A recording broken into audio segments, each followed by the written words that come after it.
त्रिकालज्ञानमणिकम् त्रिकालसरिवार्तियुगपदाभासम् सकल सुखधाम सततं वन्देऽहं केवलज्ञानम् चारित्रं सर्वजनैश्चरितं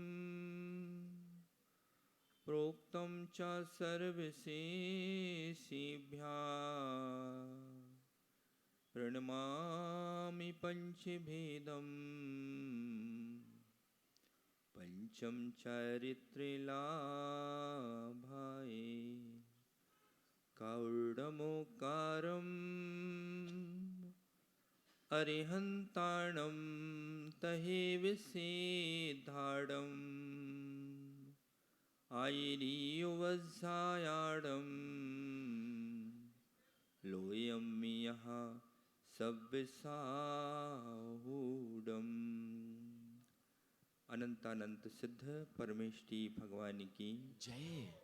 आदि तीर्थंकर 1008 श्री आदिनाथ भगवान की 1008 श्री सुपार्श्वनाथ भगवान की वर्तमान शासन नायक 1008 श्री भगवान महावीर स्वामी की प्राकृतिक वांग्मय के परम प्रोधा आचार्य भगवान श्री कुंद कुंद देव की अध्यात्म योगी अध्यात्म रसिक परम पूज्य आचार्य भगवान श्री गुरुदेव विशुद्ध सागर जी महाराज की 3 कम 9 करोड़ महामुनिराजों की पंच कल्याणक महामहोत्सव की जय बोलिएगा। परम पूज्य 108 मुनि श्री सुब्रत सागर महामुनिराज की समस्त मुनि संघ की जय।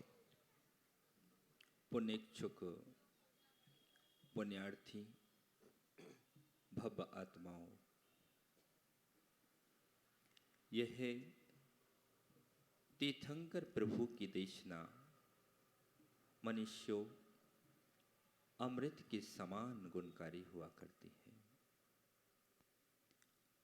जन्म जरा और मृत्यु रूपी रोगों को कोई दूर करने वाली औषधि है तो पंडित जी वह है तीर्थंकर प्रभु की देशना है।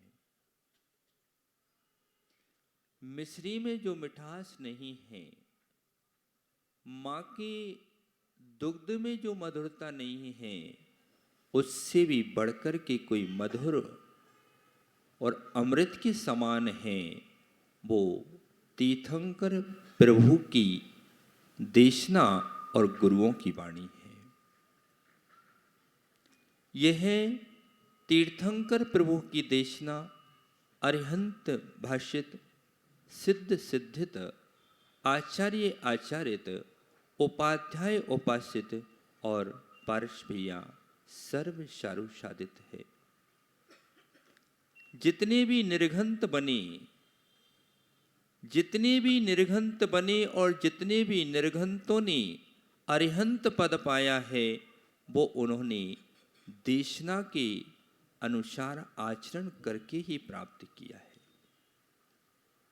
जब प्रभु की देशना खिलती है तो उनका शासन प्रारंभ हो जाया करता है। प्रभु की जब देशना खिलती है मनुष्यों, उसी दिन से उनका शासन प्रारंभ हो जाता है। प्रभु का कल जन्म हुआ, चारों ओर उत्सव था, क्योंकि तस्वीर तकदीर बदली करती है। तस्वीर तकदीर बदल दिया करती है। एक तीर्थंकर प्रभु की तस्वीर है, उसको देख कर के भव्य आत्माओं की तकदीर बदल जाती है। चक्रेश भाई, तस्वीर देख कर के तकदीर बदल जाती है कि तीर्थंकर भगवान की मुख मुद्रा को देखा तो भव्य जीवों के मोह की जो जाल में फंसे हुए थे, मोह का दाल और बंधन तोड़ करके वे बीतराग पथ की ओर आगे बढ़ जाया करता है। और एक वह तस्वीर है एक वह तस्वीर है जिस तस्वीर को देखकर के लोगों की तकदीर बदल जाया करती है।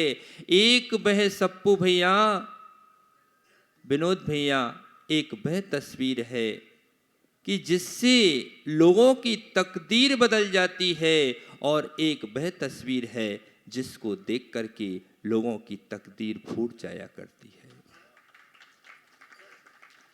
आज कितने लोग हैं, कितने लोग हैं जो चित्रों को देख करके अपने चारित्र से भ्रष्ट होकर के अपने कुल, समाज और देश की बदनामी कर रहे हैं।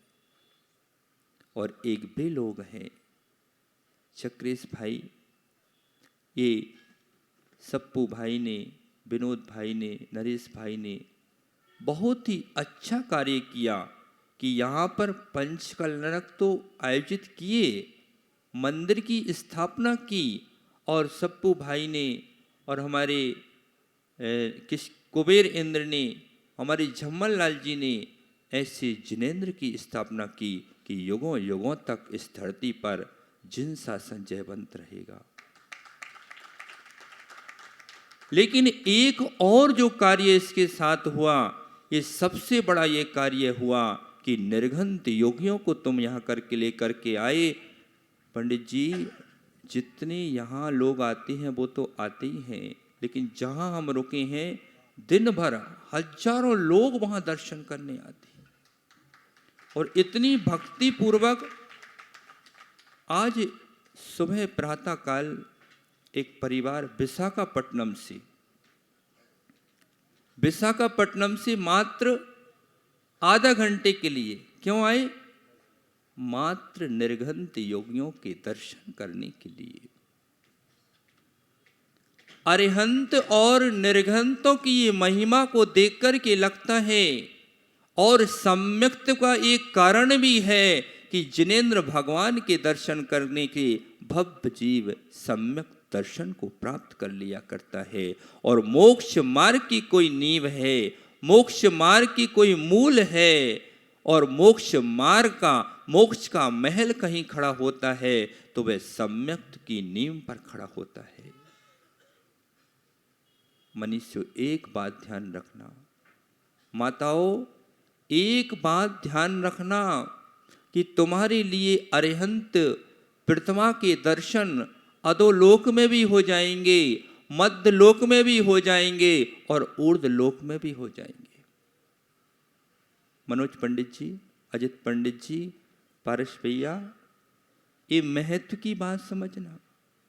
अरिहंत के दर्शन, अरिहंत बिंब के दर्शन, पटेल साहब, झम्मन लाल जी, आपको तीनों लोकों में हो सकते हैं, क्योंकि मध्य लोक में तो है ही, दिख ही रहे हैं सब भगवान, मंदिर है ही।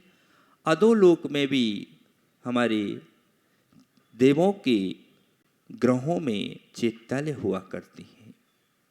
उधर ऊर्ध्व लोक में स्वर्ग के विमानों में तीर्थंकर भगवान के जिन बिंब हुआ करते हैं, जिनको वो कुल देवता मान करके अर्चन पूजन किया करते हैं। तीनों लोकों में अरिहंत के बिंब हुआ करते हैं। लेकिन निर्घंतों की दुर्लभता को देखना शीतल भाई, कि तीनों लोकों में अरिहंत के बिंब हुआ करते हैं, लेकिन तीनों लोकों में निर्घंत के दर्शन नहीं होते हैं। बहुत दुर्लभ है निर्घंत के दर्शन। पारस भैया, तीनों लोकों में निर्घंत के दर्शन नहीं होते हैं। कितना दुर्लभ है, इसकी विचार हमको करना है कि आप कहीं विदेश में, अमेरिका में जाएंगे, आपको वहाँ जैन मंदिर मिल जाएगा, जिन बिंब मिल जाएगा। आप ऑस्ट्रेलिया में जाएंगे, इटली में जाएंगे, ऐसे 25-30 देशों में आपको जिन भगवान के दर्शन हो सकते हैं। आप भारत की भूमि पर किसी भी प्रदेश पर जाएंगे तो आपको जिन बिंब के दर्शन हो सकते हैं, लेकिन वे प्रदेश न्यून हैं जिनमें निर्घंत योगीश्वर विहार किया करते हैं। निर्घंत के दर्शन बहुत दुर्लभ है। और जब तक हम अरिहंत के दर्शन नहीं करेंगे, जब तक हम अरिहंत की वाणी को नहीं सुनेंगे, तब तक निर्घंतता प्राप्त नहीं हो सकती है। और जब तक हम निर्घंत की देशना को सुनकर के उसके अनुसार आचरण नहीं करेंगे, तब तक रत्नात्रय धर्म की पूर्णता नहीं हो सकती है। ज्ञान की पूर्ति पर चक्रेश भाई, अजित पंडित जी, मनोज पंडित जी, ज्ञान की पूर्णता पर कभी निर्वाण नहीं होता है। कितना भी तुम ज्ञान पर प्राप्त कर लो, यहां तक कि केवल ज्ञान भी प्राप्त कर लो, तब भी निर्वाण होने वाला नहीं है। सब भी सप्पू भाई निर्वाण प्राप्त होगा, चारित्र की पूर्णता पर निर्वाण प्राप्त हुआ करता है। और चारित्र की कोई प्रतिमूर्ति है तो वह निर्घंत योगीश्वर है। यदि महाभारत की एक घटना आती है जो गीता के अंदर दी हुई है, श्री कृष्ण सप्पू भाई जो नीतिज्ञ पुरुष हुआ करते हैं, वो कुछ कार्य ऐसे करते हैं कि सामान्य लोगों के दिमाग से परे हुआ करते हैं। जब श्री कृष्ण के पास पांडव और कौरव पहुंचे पारस भाई कि हमको युद्ध करने के लिए आपकी आवश्यकता है, तो श्री कृष्ण नारायण श्री कृष्ण बड़े ही नीतिवान थे, उनमें सामर्थ्य थी, लेकिन उन्होंने नीति से कार्य किया। आचार्य भगवान रविसेन स्वामी पद्म पुराण में लिखते हैं कि मनिंद्र भाई, पद्म पुराण में आचार्य भगवान लिखते हैं कि जो साधुजन होते हैं, उन साधुओं का भी सज्जन वृत्तियों के प्रति, जो सज्जन लोग रहते हैं उनके प्रति पक्षपात हुआ करता है। सज्जन लोगों को साधु पुरुष भी विशेष रूप से आशीर्वाद दिया करते हैं। जब नारायण श्री कृष्ण के पास दुर्योधन पहुंचे, पीछे से पांडव भी पहुंचे, उन्होंने मदद मांगी, तो नारायण श्री कृष्ण ने कहा कि ठीक है। तो दुर्योधन बोला कि मैं पहले आया हूं, इसलिए पहले मुझे मांगने का अधिकार है। लेकिन जो ज्येष्ठ होते हैं, शासक होते हैं, वे बड़े ही नीतज्ञ हुआ करते हैं, बड़े ही धैर्यवान होते हैं और बड़ी ही ऊंची उनकी सोच हुआ करती है। उन्होंने कहा ठीक है, आप मांग लिए, क्या मांगते हैं। चक्रेश भाई, आप भी यदि कहीं मांगने जाएंगे तो अपने दिमाग से क्या सोचेंगे? क्या? जैसे कि एक बार क्या हुआ, एक चींटी थी और वो नमक के खदान के पास रहा करती थी। अब वो डेली प्रतिदिन नमक खाकर के जी रही थी, नमक खाकर के जी रही थी। तो एक दूसरी चींटी वहां से निकली कि तुम इतनी दुबली पतली क्यों हो? तो उसने कहा क्या करूं, मुझको तो खारा ही खारा खाने मिलता है। तो दूसरी जो चींटी थी वो एक शक्कर के कारखाने के पास उसका बिल था। तो उसने कहा चलो मेरे साथ चलो, मैं तुमको मीठा मीठा खिलाऊंगी। तो उसने कहा भाई चलते हैं। तो वह चलना प्रारंभ किया। लेकिन जो वो चींटी थी जो नमक खाती थी, उसने कहा भाई पता नहीं, खारा भी छोड़ दिया और मीठा भी नहीं मिला। तो उसने एक डली अपने मुख में रख ली, नमक की एक डली रख करके चलना प्रारंभ किया। रास्ते में उनको प्यास लगी और एक कुएं के पास वह पहुंची। उन्होंने कुएं में झांक करके देखा, एक मेढक वहां था। मेढक को देखा और मेढक को देख करके एक कविराज वहां बैठे हुए थे। कविराज उस मेढक से चर्चा कर रहे थे। कविराज ने कहा कि तुम कहाँ कुएं में पड़े हो, मेरे साथ चलो, सागर में चलो, मैं तुमको सागर दिखाता हूं, सागर बहुत बड़ा होता है। तो मेढक ने एक छलांग लगाई कुएं के अंदर और कवि से पूछा, क्या सागर इतना बड़ा होता है? तो कवि ने कहा, नहीं, सागर तो बहुत बड़ा होता है, सागर तो बहुत बड़ा होता है। जैसे निर्घंत योगियों सुख की चारित्र हिमालय की तरह विशाल होते हैं और समुद्र की तरह गहरे होते हैं, ऐसी समुद्र तो बहुत बड़ा हुआ करता है। मेढक ने फिर एक शक्ति लगा करके बहुत बड़ी छलांग लगाई। पुनः कवि से पूछा कि क्या सागर इतना बड़ा होता है? तो कवि ने कहा, नहीं, समुद्र तो बहुत बड़ा होता है। मेढक ने एक कुएं के इस किनारे से उस किनारे तक छलांग लगा के पूछा कि क्या समुद्र इतना बड़ा होता है? कवि ने कहा कि नहीं, समुद्र तो कुएं से बहुत बड़ा होता है। तो मेढक ने कहा कि ऐसा हो ही नहीं सकता है, इससे बड़ा तो क्योंकि उस मेढक की सोच ही इतनी थी, सोच ही इतनी थी कि कुएं से बराबर जो व्यक्ति जहां रहता है उतना ही सोच सकता है।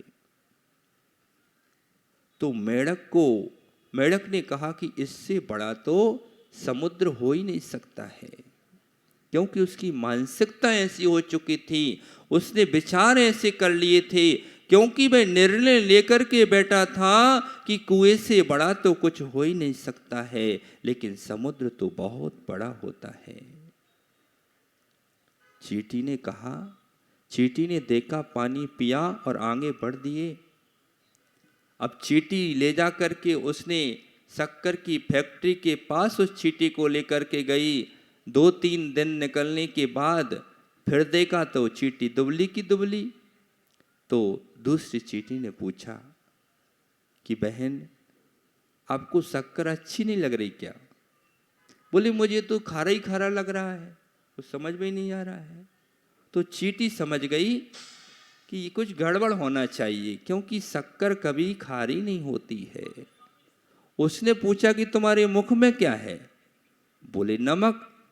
तो बोले, नमक? हाँ। बोले, मैं वहां से एक डल्ली ले आई थी। जब तक ऐसे ही हाल हमारा है, वो चींटी की समान परिणति हमारी है कि हम अपने अंदर कसायों को रखे हुए हैं और कसायों को छोड़े बिना हम धर्म के कार्य में लग जाते हैं। तो हमको कार्य तो धर्म का करते हैं, क्रिया तो धर्म का करते हैं, लेकिन भावों से शून्य होकर के करते हैं, तो हमको धर्म का आनंद नहीं आता है।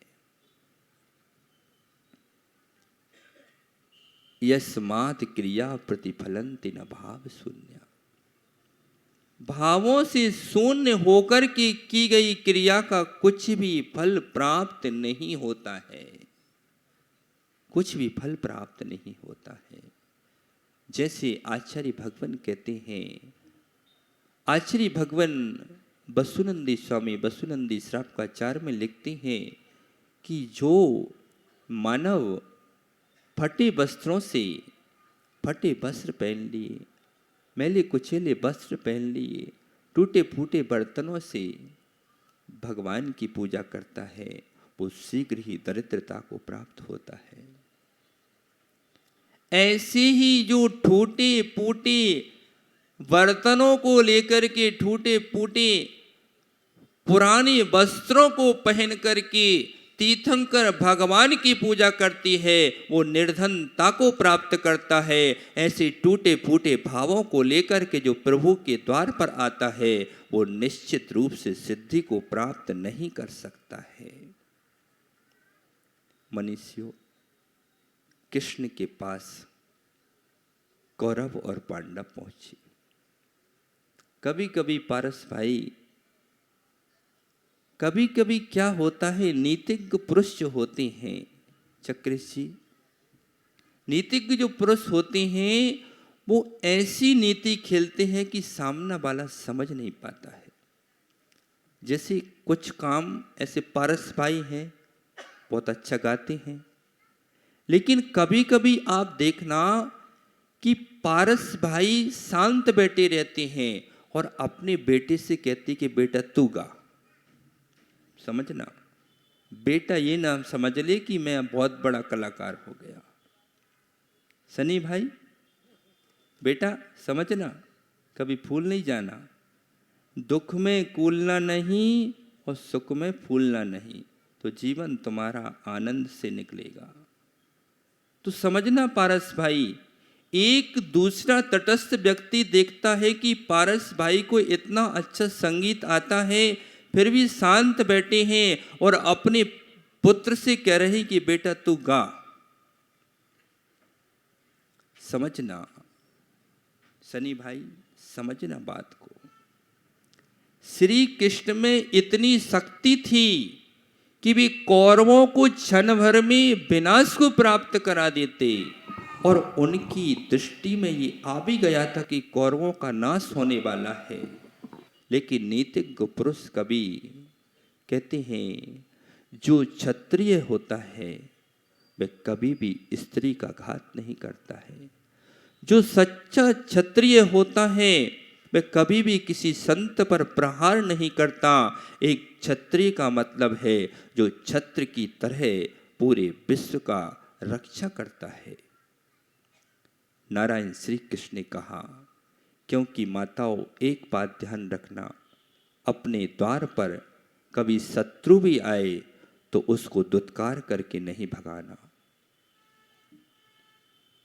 कभी कोई श्वान भी रोटी खा रहा हो तो उसको पहले रोटी खा लेने देना, इसके बाद कुछ सोचना।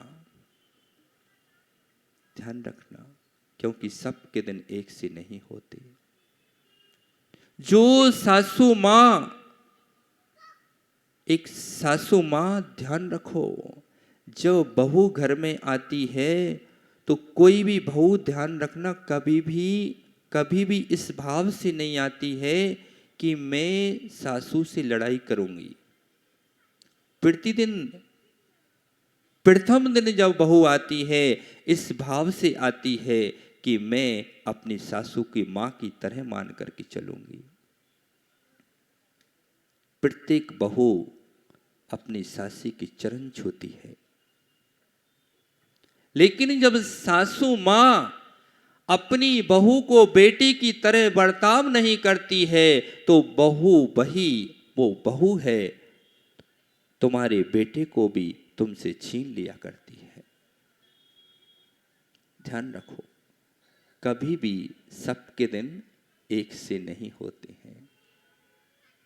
कुबेर इंद्र, माता पिता, स्वधर्म इंद्र, सनत कुमार, यज्ञ नायक, सबके दिन एक से नहीं होते हैं। जो तीर्थंकर के जन्म पर कभी देवगण रत्न बरसा रहे थे, उन तीर्थंकर ने चक्रेश भाई जब दीक्षा ली तो 6 माह तक उनकी विधि नहीं मिली। जिन्हें इंद्रोणी आकर के पारस भाई तीर्थंकर यहाँ का भोजन नहीं करते हैं बालक अवस्था में, उनको स्वर्ग से अमृत में भोज आते हैं। देवगण उनकी व्यवस्था बनाते हैं और करोड़ों देव जिनकी सेवा में खड़े थे, जब वो वन को गए तो वे देव भी भूल गए और 6 माह तक वे निर्घंत योगीश्वर 6 माह के उपवास के उपरांत 6 माह तक उनकी विधि नहीं मिली। ये सब कर्म का खेल देखो। इसलिए सनी बेटा, कभी सुख में फूल मत जाना और दुख में कूलना नहीं।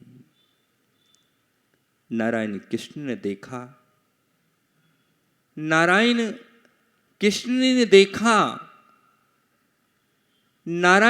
ने देखा कि ये दुर्योधन तो बड़ा क्रूर परिणामी है, यदि मैं इससे कुछ मना करूंगा तो यहीं पर उत्पात करेगा। तो नारायण श्री कृष्ण ने कहा कि ठीक है, तुम पहले आए हो तो तुम पहले मांग लो। कभी कभी क्या होता है पारस भाई कि आप बुजुर्ग हैं, ज्ञानी हैं, अनुभवी हैं, और कभी कभी तुम बच्चों की नादानी को समझ लेते हो। रायपुर के ज्ञानियों आओ, ये चूड़ी लाइन का पंचलाना करके ज्ञानी आए हैं, बैठो। तो पारस भाई जो बुजुर्ग होते हैं, अनुभवी होते हैं, जो वो बच्चों की नादानी को समझ लेते हैं कि इस नादानी का चक्रेश भाई क्या दुष्परिणाम होने वाला है। लेकिन बच्चे अपनी नादानी का दुष्परिणाम नहीं समझते हैं, इसलिए ऐसा कार्य कर लेते हैं कि वे ठोकर लगकर के जमीन में पड़े होते हैं। तो दुर्योधन ने नारायण कृष्ण ने कहा कि भाई एक और तो मेरी पूरी सेना है, करोड़ों, एक और मेरी पूरी सेना है, पूरे हथियार हैं, पूरे सैनिक हैं, पूरा दल बल है, और एक और मैं स्वयं अकेला रहूंगा। दुराचारी का दिमाग भी, दुराचारी का समझ लेना कि जिसका विनाश होने वाला होता है उसके विचार भी विनाशकारी हो जाया करते हैं। सनी भाई, जिसका विनाश होने वाला होता है उसकी विचार सबसे पहले विकृत होते हैं। चक्रेश भाई, जिसका विनाश होने वाला होता है सबसे पहले उसके विचार विकृत होते हैं, और विचार जब विकृत होते हैं, बुद्धि जब विकृत होती है, तब वह विनाश के कार्य प्रारंभ कर देता है। और जिसका विकास होने वाला होता है सबसे पहले उसकी बुद्धि प्रकृष्ट होती है, सबसे पहले उसके जो विचार हैं वे प्रांजल हुआ करते हैं। क्योंकि जब पानी बरसने वाला होता है तो ठंडक पहले से प्रारंभ हो जाती है। जब वर्षा होने वाली होती है पटेल साहब, जम्मल लाल जी, वर्षा होने के पहले ही शीतलता प्रारंभ हो जाती है, बादल होना प्रारंभ हो जाते हैं। ऐसे जब विनाश के क्षण निकट आते हैं, यदि किसी के विचार विकृत होने लगे तो समझ लेना कि अब हमारी विनाश के दिन आ गए हैं। जब जब तुम्हारे मन में, ज्ञानियों, जब जब तुम्हारे मन में किसी उपकारी के प्रति विकृत विचार आने लगे, जब जब तुम्हारे मन में अपने बड़ों के प्रति प्रतिस्पर्धा के भाव आने लगे, जब जब तुम्हारे अंतरंग में अपने संबंधियों के प्रति कलह के परिणाम आने लगे, समझ लेना कि हमारे विनाश के दिन शीघ्र ही आने वाले हैं। क्योंकि निमित्त ज्ञान भी आगे की घटनाओं का सूचक हुआ करता है। यदि कोई व्यक्ति है और उसके घर पर आकर के उल्लू बैठने लगे, पारस भाई शांति से वो घर छोड़ करके चले जाना। जिसके घर पर आकर के उल्लू बैठने लगे, समझ लेना इस घर का विनाश होने वाला है। और जिस घर में चमगादड़ आकर के अपना घोंसला बना ले, समझ लें कि ये क्षेत्र अब वीरानता को प्राप्त होने वाला है। और जिस घर में मधुमक्खी आकर के अपना छत्ता बना ले, तो समझ लेना कि धन की वर्षा होने वाली है। ये निमित्त शास्त्र कहता है। और जिस व्यक्ति के घर में धन धान्य भरा हुआ हो, पंडित जी, जिस व्यक्ति के घर में सप्पू भाई धन धान्य भरा हो और उसके ऐसे परिणाम हो कि मैं कौंधों की अनाज को खाऊं, समझ लेना कि अब तुम्हारे घर से धन लक्ष्मी जाने वाली है। ये निमित्त ज्ञान कहता है। और जिस व्यक्ति के ओंठ सूखने लगें, जिस व्यक्ति के नाखून बिल्कुल रुक्ष हो जाएं और जो व्यक्ति सिर में तेल लगाने पर भी उसके बाल खड़े हों, समझ लेना कि पूरी संपत्ति इसकी नष्ट होने वाली है। ध्यान रखना, ध्यान रखना। कल हमने बताया था घंटी से मंदिर का बोध होता है। यदि तुम्हारे अच्छे परिणाम हो रहे हैं, तुम्हारे परस्पर में सहयोग के परिणाम हो रहे हैं, निर्मल परिणाम हो रहे हैं, सहजता से तुम्हारे अंदर ये भाव आ रहे हैं, मैं तीर्थंकर प्रभु के कल्याणक में बैठकर के दिग्दर्शन करूं, तुम्हारे अंदर ये परिणाम आ रहे हैं कि मैं गुरुओं की वाणी सुनूं, समझ लेना कि तुम्हारा सौभाग्य तुम्हें बुला रहा है। सौभाग्य तुम्हारे द्वार पर खड़ा हुआ है। क्या नहीं हो? श्री कृष्ण ने कहा कि एक ओर मेरी सेना है और एक ओर मैं अकेला हूं। आप सब अपने मन में विचार करना कि तुम लोग क्या मांगते। सप्पू भाई, आज विचार हमें ये करना पारस भाई, यदि हम उस स्थान पर होते तो क्या मांगते। बस यही हमारी भूल चल रही है। हम उन वस्तुओं को प्राप्त करना चाहते हैं जो अशांति के मूल कारण हैं, और हम उन वस्तुओं से, उन परिस्थितियों से, उन चीजों से दूर रहना चाहते हैं जो हमारे शांति के कारण हैं। आज तक हम अशांत क्यों हैं? क्योंकि हमने शांति के कारणों को प्राप्त नहीं किया, हमने शांति की वस्तुओं को प्राप्त नहीं किया, हमने कभी शांति के कार्यों को प्रारंभ नहीं किया। हमने हमेशा उन चीजों को संग्रह किया जो हमें दुख देने वाली हैं। हमने उन वस्तुओं का संग्रह किया जो हमारे लिए दुख देने वाले हैं। तो पता है दुर्योधन ने क्या मांगा? दुर्योधन ने बड़ा दिमाग लगाया और उसने बड़ी ही शीघ्रता से बिना सोचे समझे कहा कि मुझको तो आपकी सेना चाहिए। पारस भैया, कोई तुमसे कहे कि एक ट्रक भूसा ले लो या फिर एक रत्न ले लो तो क्या लोगे? यदि तुम प्रज्ञावान नहीं हुए तो तुम क्या देखोगे? एक ट्रक लेंगे ना तो इतना सा रत्न क्यों लें? क्या? लेकिन जो प्रज्ञाशील होगा सनी बेटा, वो कहेगा भैया ऐसे तो हम 1000 ट्रक खरीद लेंगे एक रत्न बेच करके। ऐसे ही जो निर्घंत पथ पर चलते हैं, प्रणय सागर जी, प्रणोज सागर जी, जो निर्घंत पथ पर चलते हैं वो पूरे संसार के वैभव को भूसे के समान समझते हैं और भूसे के समान संपन्न संपत्ति को छोड़ करके रत्नात्रय के 3 रत्नों को प्राप्त कर लिया करते हैं। रत्नात्रय की रत्नों को प्राप्त कर लेती हैं। और झम्मल लाल जी जो रत्नात्रय के 3 रत्नों को, मनिंद्र भैया, जिनके पास रत्नात्रय के 3 रत्न होते हैं, उनके चरणों में ये रत्नधारी, रत्न प्राप्त करने वाले धन्ना सेठ भी मुट्ठी भर करके रत्न चढ़ाया करते हैं। शीतल भाई, जो दाने दाने को तरस रहे हैं, एक व्यक्ति ऐसा है जो रोड के किनारे बैठा है और विचार कर रहा है कि मुझे एक कोई टुकड़ा डाल दे रोटी का। धन्य है।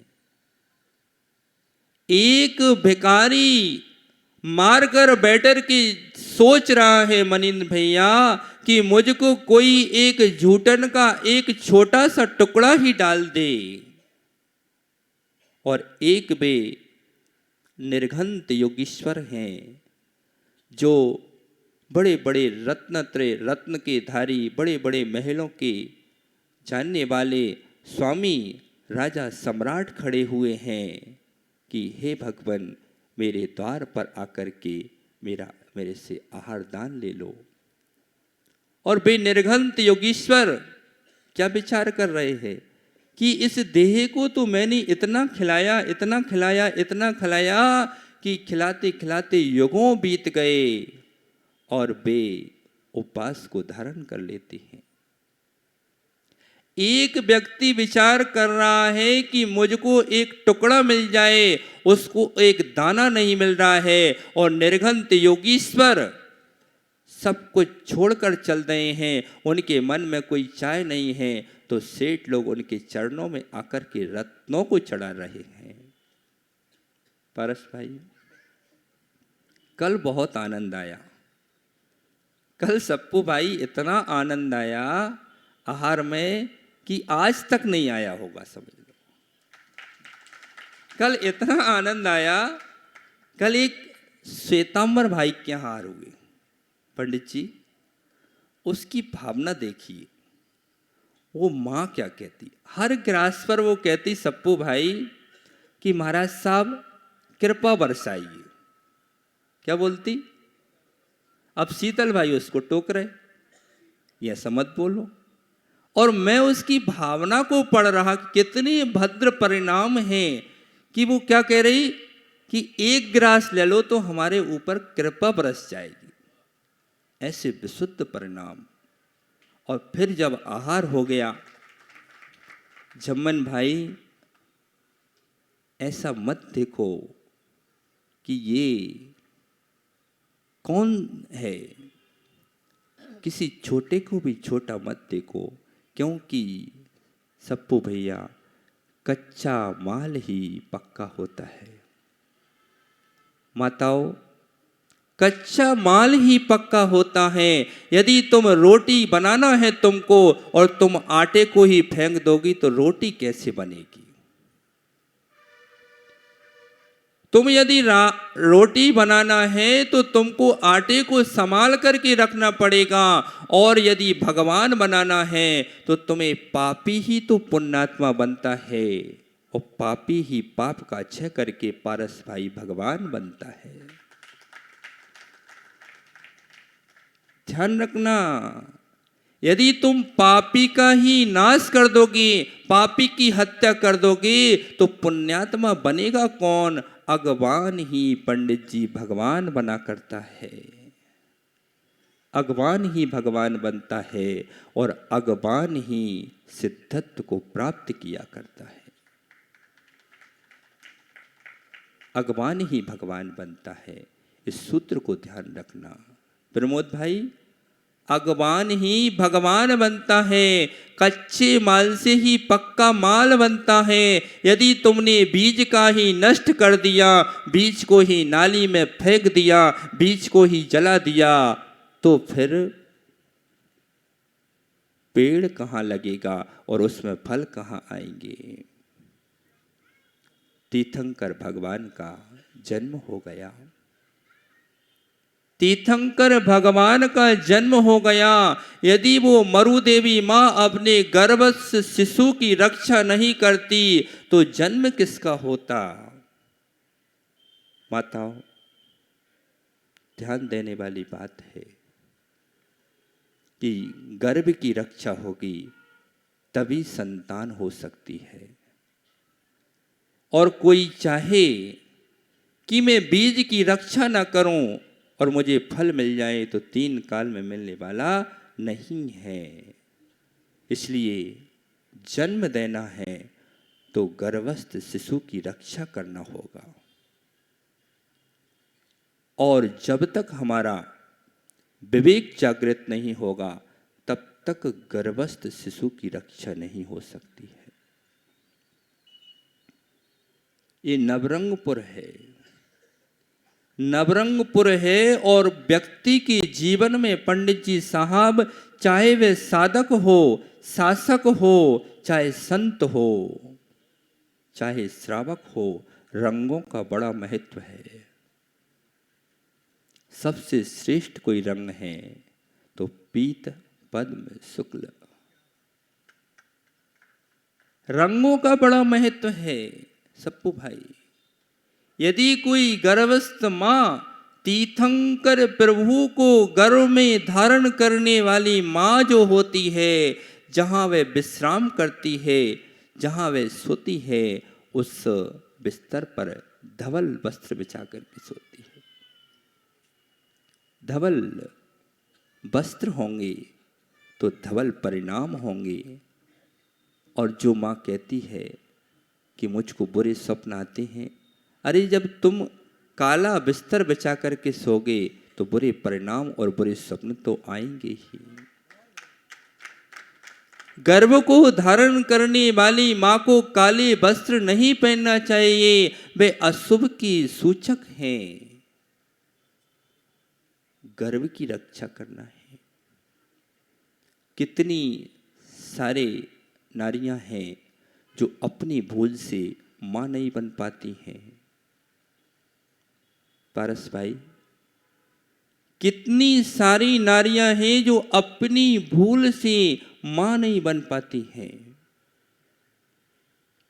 ध्यान रखना, यदि गर्भ की रक्षा करना है तो जब गर्भ धारण करो तो कभी कोई तीक्ष्ण वस्तु का सेवन नहीं करना।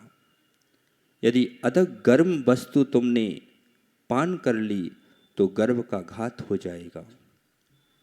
अत्यंत शीतल वस्तु का पान कर लिया तो गर्भ का घात हो जाएगा। हमारे यहाँ एक उग्र दत्ताचार्य हुए, जिन्होंने 1000 पृष्ठ का कल्याण कारकम औषध शास्त्र लिखा और उसमें चक्रेश भाई लिखा कि जो माँ अधिक हल्दी का सेवन करती है उसको कभी भी संतान की उत्पत्ति नहीं हो सकती है, क्योंकि हल्दी इतनी गर्म होती है, उससे गर्भ का घात हो जाता है। जो माताएं गर्भ को धारण करके रात्रि में संचरण करती हैं, उनके संचरण करती हैं, अभक्ष का भोजन करती हैं, उनको कभी भी संतान की प्राप्ति नहीं हो सकती है। और कितने सारे लोग आते हैं, सप्पू भाई हमको संतान नहीं हो रही है, लेकिन विवेक नाम की चीज तो ऐसा लगता है कि विवेक को भूमि में गाड़ दिया है। शादी हुई, विवाह हुआ और इतनी अधिक संतान न हो, इसके लिए इतनी गर्भ निरोधक औषधियां खा ली कि पूरी प्रजनन शक्ति को क्षय कर दिया। अपनी ही गलती को अब रुदन करके निकालते हैं। ध्यान रखना, जन्म देना है तो गर्भ की रक्षा करना भी सीखना होगा। कितनी सारी संतानें मां की गलती से मौत को प्राप्त हो जाती हैं। कितनी सारी झम्मन लाल जी, कितनी सारी संतानें मां की गलती से मौत को प्राप्त हो जाती हैं। कितनी सारी संतानें चक्रेश भाई विकलांग होती हैं अपने माता पिता की गलती से। कभी पढ़ो आयुर्वेद शास्त्र तो आपको पता चले, जो मां 5 दिन की अशुद्धि में भी संयम का पालन नहीं कर सकती, उस मां को जो संतान होगी वो तोतली होती है। जो मां अशुद्धि के समय में भी, गर्भस्थ अवस्था के बाद भी संयम का पालन नहीं कर सकती है, उसकी संतान निश्चित रूप से विकलांग हुआ करती है। विवेक जगाना सीखो। यस्मात् क्रिया प्रतिफलन्ति न भाव शून्या। जैसी बिना भावों से किया गई क्रियात्मक धर्म का फल नहीं देती है, वैसे ही बिना विवेक की क्रिया कभी भी सफलता को प्राप्त नहीं हुआ करती है। भगवान का जन्म कल्याणक चल रहा है। भगवान का जन्म कल्याणक चल रहा है।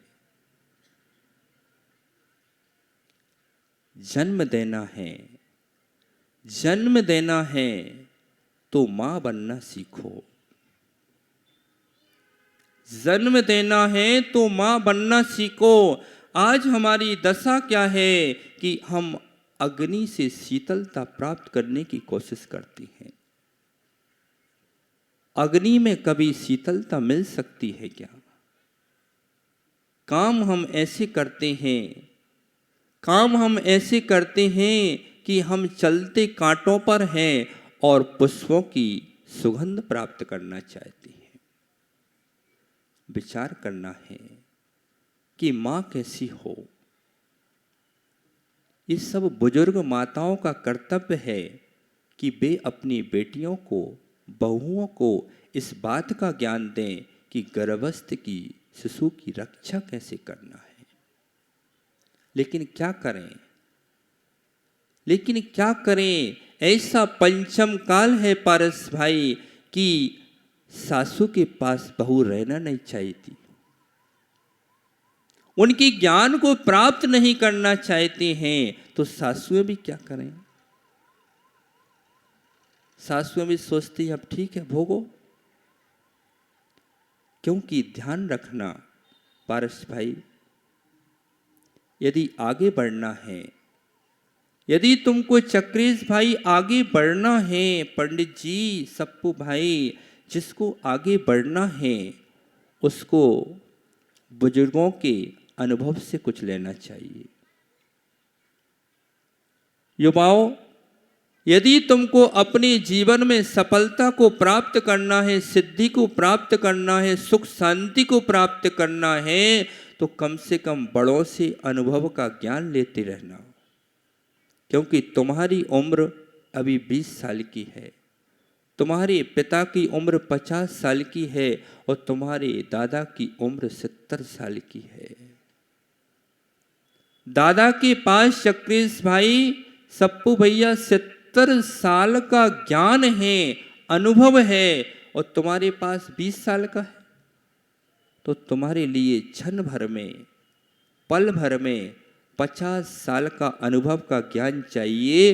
तो तुम्हें दादा के पास बैठ करके, पिता के पास बैठ करके कुछ ज्ञान की बातें सीख लेना चाहिए।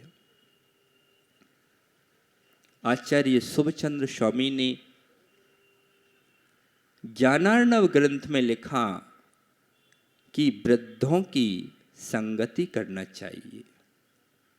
जीवन शांति से व्यतीत करना है तो वृद्धों की संगति करना चाहिए। वृद्धों की संगति से जो ज्ञान मिलता है वो किताबी ज्ञान से कभी प्राप्त नहीं हो सकता है। संतों की संगति से, वृद्धों की संगति से पारस भाई जो ज्ञान प्राप्त होता है वे कभी ग्रंथों से, किताबों से प्राप्त नहीं होता है। यदि किसी को भोजन बनाना सीखना हो तो वो अनुभव से सीख सकता है। यदि वो कहे कि मैं किताब पढ़ करके बहुत अच्छा भोजन बनाऊंगी, कभी नहीं बना सकती। क्योंकि तुम जब तक पढ़ोगे कि इतने समय पर जीरा डालना है, जब तक वो घी ज़्यादा तप गया तो पूरा का पूरा जीरा जल जाएगा। अनुभव का ज्ञान बहुत श्रेष्ठ हुआ करता है। तो एक वो माँ है, एक वो माँ है कि जो शिशु को जन्म देकर के, शिशु को जन्म देकर के पारस भाई कहती है कि सो जा सो जा सो जा। पालने में लिटा करके जब बालक चंचलता करता है तो माताएं क्या करती हैं? उसको थपथपा देती हैं। समझ में आ रहा है? सुनाई दे रहा है? सुनाई नहीं दे रहा? हिंदी समझ में आती है? तो जो माँ है, प्रणय सागर जी एक माँ है, प्रणुष सागर जी एक माँ है। वो क्या कहती है जन्म देने वाली माँ कि बेटा सो जा सो जा। लेकिन हमारी जो भगवती जिनवानी माँ है वो कहती है कि जाग जा जाग जा जाग जा। तू मोह में सो रहा है, तू राग में सो रहा है। तो रंगों की बात चल रही थी। जाग जा, माँ भगवती जिनवानी कह रही है कि हे बेटा, तू मोह की नींद में सो रहा है, अनादि काल से संसार में दुख को प्राप्त करता है। तुझे शांति चाहिए, सुख चाहिए, समृद्धि चाहिए, आनंद चाहिए, तो मोह की नींद से जाग जा। सप्पू भाई,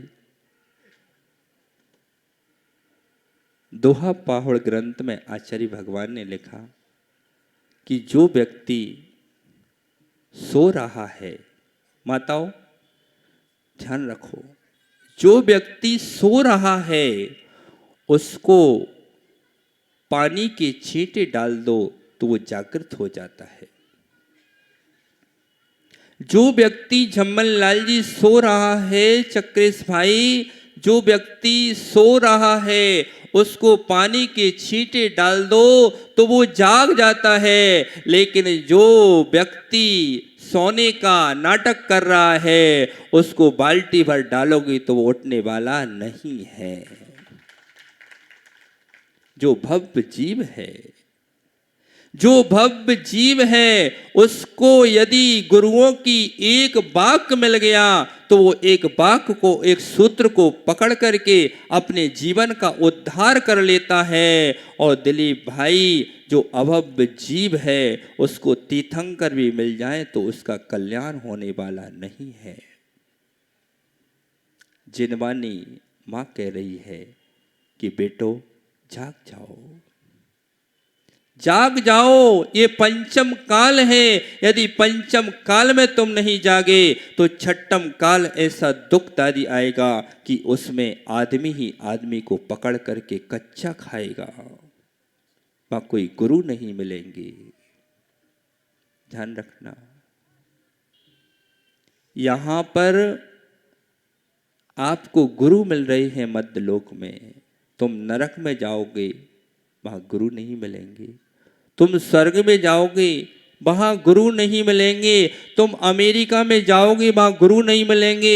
तुम ऑस्ट्रेलिया में, पाकिस्तान में जाओगे, श्रीलंका में जाओगे, वहां तुमको गुरु नहीं मिलेंगे।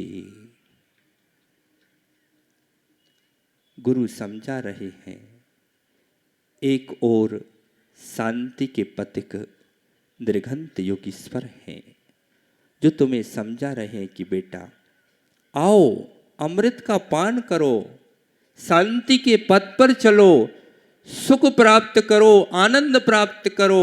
और एक बोर वो भोग के गड्ढे हैं जिनमें गिर कर के तुम्हारे हाथ पैर टूटने वाले हैं। श्री कृष्ण के पास दो वस्तुएं थी। उन्होंने कहा कि एक और मेरी सेना है और एक और मैं हूं। ऐसे ही हमारे पास दो रास्ते हैं। एक और तो रत्नात्रय के धारी निर्घंत शांति के पतक योगीश्वर हैं, वो हमारे लिए शांति का द्वार बता रहे हैं, वे हमारे सिद्धालय का द्वार खोल रहे हैं। और एक और हमारी परिग्रह संपत्ति है जो हमारे लिए संसार में डुबाने वाली है। पारस भाई, दुर्योधन ने क्या मांगा पता है? उसने श्री कृष्ण की संपत्ति को मांग लिया। और जैसे ही उसने श्री कृष्ण की संपत्ति को, पूरी सेना को मांगा, श्री कृष्ण बड़े प्रसन्न हुए, क्योंकि वो भी अंतर से यही चाह रहे थे कि दुर्योधन मुझे नहीं मांगे, मेरी पूरी सेना को ले ले। लेकिन वो भूल गया था कि सेना किसकी है? सेना तो कृष्ण की है। तो कृष्ण की जो सम्राट होता है, जो स्वामी होता है, स्वामी के अनुसार सेवकों का अनुसरण हुआ करता है।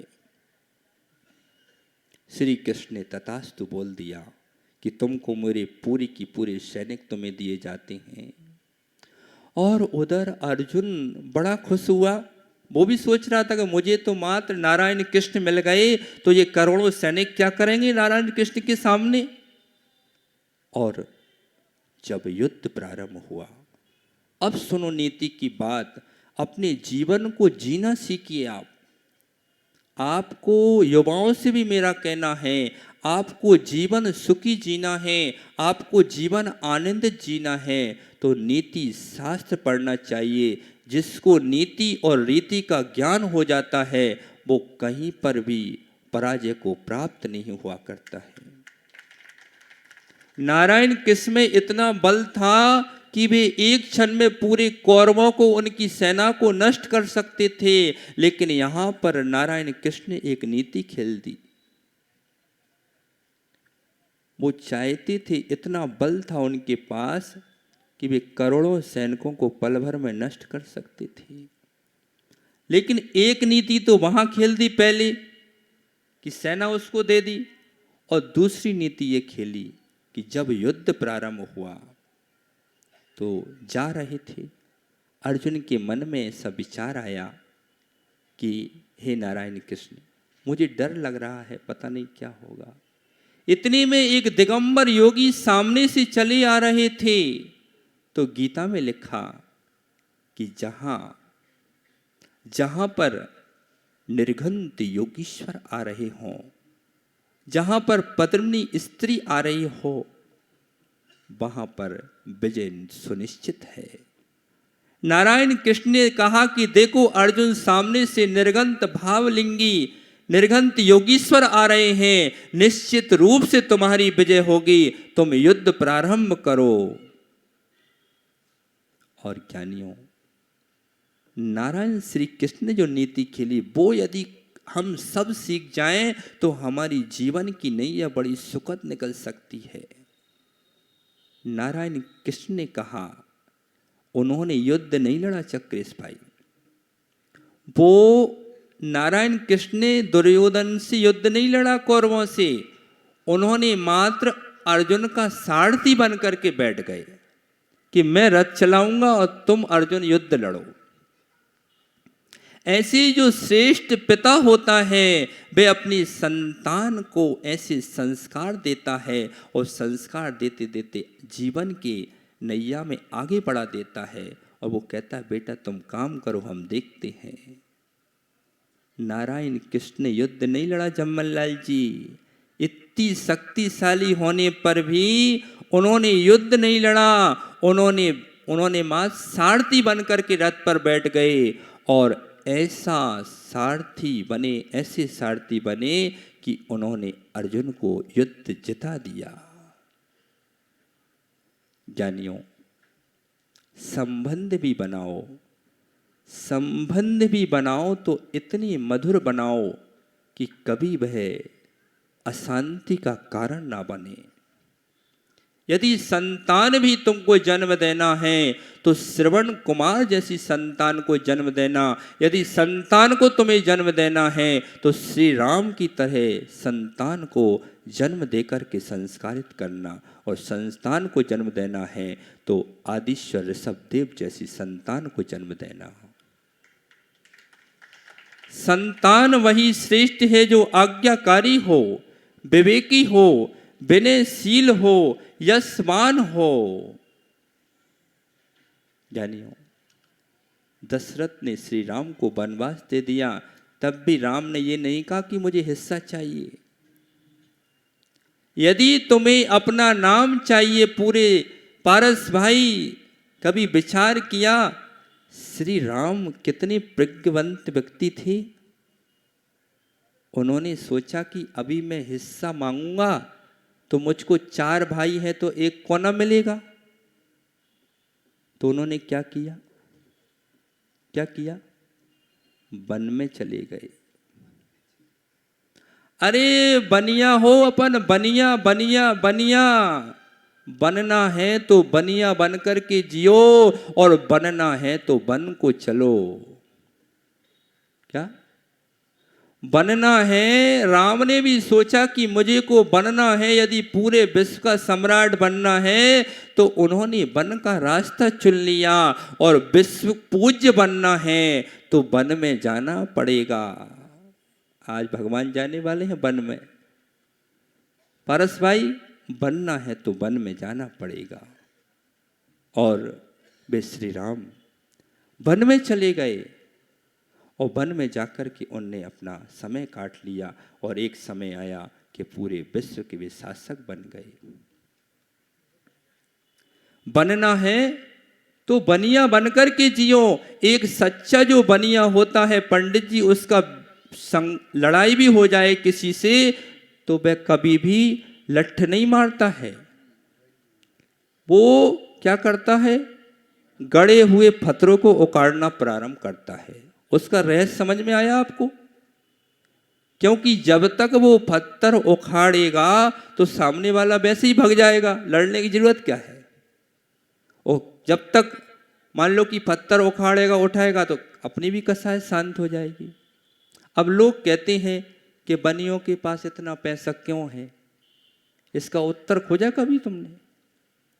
पैसा इसलिए है पारस भाई, बनियों के पास पैसा इसलिए है कि हमारे भगवान ने सब कुछ उतार करके हमको दे दिया है, इसलिए वो हमारे पास है तो हम धन संपत्ति। अब सबके भगवान अपने पास रखे हैं तो पैसा कहां से बढ़े। हमारे भगवान जब वन को गए तो पूरा का पूरा किसको दे गए? अरे हम महावीर की संतान हैं, आदिनाथ की संतान हैं। जब वो वन को गए तो पूरा का पूरा धन अपने बनियों को दे गए। और दूसरी बात ये है कि कोई भी बनिया होगा, जैन श्रावक होगा, यदि 1000 रुपये कमाएगा तो वो 100 रुपये खर्च करता है, 900 रुपये वो धर्म में और देश के लिए समर्पित कर देता है। सच्चा जैन अभी कोरोना जब हुआ तो कितने सारे हमारे जैन भाइयों ने तिजोरियों की तिजोरियां खोल दी और करोड़ों रुपए का सहयोग करके कोरोना में एक यह बता दिया कि हम जोड़ते हैं तो खर्च करना भी जानते हैं, खर्च करना भी जानते हैं। और भाई हो तो लक्ष्मण जैसा हो। पीयूष बेटा, भाई हो तो लक्ष्मण जैसा हो कि राम को वनवास मिला था, लक्ष्मण को वनवास नहीं दिया गया था। लेकिन लक्ष्मण ने कहा नहीं, श्री राम जहां जाएंगे मैं वहीं पर रहकर के सुख प्राप्त करूंगा। और भाई हो तो भरत के समान हो। यस बेटा आकाश, यदि भाई हो तो भरत के समान हो कि भले ही माने छल करके उसको राजपाट दिला दिया सप्पू भाई, लेकिन भरत जैसा सम्राट और भरत जैसा भाई इस विश्व की धरा पर आज तक नहीं हुआ। 14 वर्ष तक पारस भाई, पीयूष भाई, 14 वर्ष तक उनने श्री राम की पादुका को सिंहासन पर रखा और 14 वर्ष तक उन पादुकाओं को आज्ञा मान करके अपना शासन चलाया। और दूसरा भाई होता तो चक्रेश भाई क्या करते? सोचते अच्छा है भाई वन में गया है, वहीं पर मर जाए तो बहुत अच्छा है, आए नहीं लौट करके। लेकिन भरत जैसा भाई इस विश्व की धरा पर ना हुआ है, ना हो सकता है। 14 वर्ष तक सप्पू भाई सिंहासन पर श्री राम की पादुका रख करके उन्होंने जिन शासन को चलाया। और पत्नी हो तो मां सीता जैसी हो कि गर्भ अवस्था में जब लव कुश गर्भ में आए और श्री राम ने उनको वन में छोड़ दिया, तब भी उस सीता ने ये नहीं कहा कि मेरा कष्ट आया। उसने कहा मेरे ही कर्मों का दोष है, मेरे ही कर्मों का दोष है। ज्ञानियों और मित्र हो तो श्री कृष्ण जैसा हो। आकाश भाई, पीयूष भाई, पारस भाई, यदि मित्र बनाना है तो श्री कृष्ण जैसा मित्र बनाना। कि नारायण श्री कृष्ण इतने बड़े राज्य के स्वामी, और जब उन्हें पता चला कि मेरे बचपन का दोस्त सुदामा आया हुआ है, तो वह राजपाट सिंहासन के उठकर के द्वार के बाहर आ गए लेने के लिए। ऐसे मित्र हों और मित्र बनाना हो तो हमारे प्रणोद सागर जी, प्रणेश सागर जी जैसे बनाना। कि गुरुजी ने हमसे कहा कि जाओ नवरंगपुर, और दोनों भाई इन्होंने कहा कि हम भी साथ में जाएंगे। ऐसे होना चाहिए मित्र। और शिष्य हो तो एकलव्य जैसा हो। जब द्रोणाचार्य के पास एकलव्य गए, उन्होंने कहा मैं आपको गुरु बनाना चाहता हूँ। उन्होंने कहा नहीं, मैं बंधनों में बंधा हूँ, मैं तुम्हारे शिष्यत्व को ग्रहण नहीं कर सकता है। लेकिन एकलव्य ने पता क्या किया, वो जंगल में जाकर के उन्होंने द्रोणाचार्य की एक मिट्टी की मूर्ति बना करके उनको गुरु मान करके और धनुर्विद्या सीखना प्रारंभ किया। और पारस भाई अर्जुन से भी ज्यादा विशेष विद्या का उन्होंने अभ्यास कर लिया। और परिवार हो तो नाभि राय जैसा हो, पंडित जी नाभि राय जैसा हो। उधर माता मरु देवी और नाभि राय के बैराग के परिणाम हो गए। उधर बेटे ने दीक्षा ले ली, उधर ऋषभ देव ने दीक्षा ले ली, उनकी 99 पुत्रों ने दीक्षा ले ली। उधर भरत को वैराग्य हो गया, उधर बाहुबली को वैराग्य हो गया। और उधर 2 पुत्रियों ने आजीवन, ब्राह्मी ने, सुंदरी ने आजीवन व्रत ले लिया। परिवार हो तो ऐसा हो, और गुरु हो तो निर्घंत हो, और माँ हो तो द्रौपदी जैसी माँ हो कि जब युद्ध चल रहा था तो अर्धरात्रि में कौरवों ने उनके 5 पुत्रों की सोते हुए हत्या कर दी। प्रातः काल जब देखा कि मेरे 5 पुत्रों की हत्या कर दी गई, सैनिकों ने कहा, उनके पति ने कहा कि मैं जाकर के दुर्योधन के पुत्रों की हत्या करता हूं। तब द्रौपदी माँ ने कहा कि नहीं, तुम किसी को मारना नहीं, किसी की हत्या नहीं करना, क्योंकि पुत्र के वियोग का दर्द जो मुझे हुआ है मैं किसी माँ को नहीं देना चाहती हूँ। और धाय माँ हो तो यशोदा जैसी हो, और ज्ञानियों पिता हो तो सैनिक जैसा हो। सैनिक के पुत्र कुनिक ने सैनिक को जेल में बंद कर दिया। तब सेनापति आकर के कहता है कि आप आदेश करो, मैं आज ही कुनिक का अंत कर देता हूं। तब पारस भाई सैनिक कहता है नहीं, ये तुम्हारे भविष्य का राजा है, इसलिए इसको कुछ नहीं होना चाहिए। ज्ञानियों, अपने जीवन में यह पंचकलनक की बेला है और अपने परिणामों को हमें संभालना है और ये विचार करना है कि हम भी तीर्थंकर कैसे बन सकते हैं। हमें अपने जीवन में विचार करते हुए इस जीवन के संबंध में समझना है कि ये जीवन ओस की बूंद के समान है, नश्वर है, क्षणिक है। ये यौवन है वो ओस की बूंद के समान है, कब यौवन ढल जाए कोई पता नहीं है। और पुत्र संबंधी हैं वे स्वप्न के समान है, स्नेह है संध्या की लालिमा के समान है, और सुंदरता जो है वह भी विलीन होने वाली है। एक दिन ये जैसे सूरज ढलता है वैसे हम भी ढल जाएंगे। जैसे बड़ी बड़ी महापुरुष मृत्यु को प्राप्त हुए हैं और हमारी भी मृत्यु निश्चित है। इसलिए आज भगवान ने इस संसार को देख लिया, जान लिया, सब भोग भोग लिए, सब राजपाट कर लिया और उनको एक ही बात समझ में आई कि सार कुछ है तो वह एक ही है कि वन में जाकर के अपनी आत्मा ही शरण है और आत्मा के अलावा कोई भी शरण नहीं है। आत्मा स्वभावम परभाव भिन्नम, आत्मा स्वभावम परभाव भिन्नम। आचार्य भगवान श्री गुरुदेव विशुद्ध सागर जी महाराज की पंच कल्याणक महामहोत्सव की